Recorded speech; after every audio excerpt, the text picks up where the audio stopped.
জীবনে কখনো হতাশ হবেন না। জীবনে যাই হয়ে যাক না কেন কখনো হতাশ হবেন না। মনে রাখবেন আল্লাহ আপনার রব, আল্লাহ আপনার সাথে আছেন ইনশাআল্লাহ।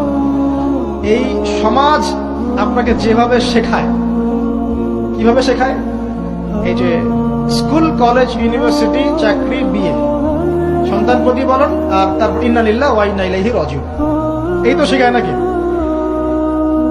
সবসময় মনে রাখবেন যে আল্লাহ রাব্বুল আলামিনের পরিকল্পনাই আপনার উপরে সবচেয়ে বেশি অগ্রাধিকার যোগ্য, সমাজের পরিকল্পনা নয়।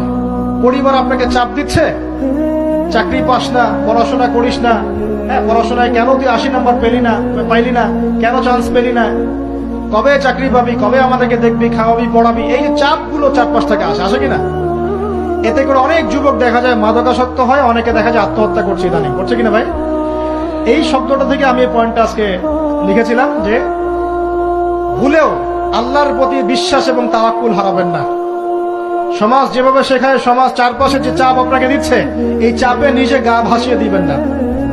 আপনি আল্লাহর কাছে দোয়া করবেন, আল্লাহর কাছে পথ চেয়ে নিবেন এবং আল্লাহর প্রতি তাওয়াক্কুল, ভরসা করবেন। কখনো আত্মহত্যার পথ বেছে নিবেন।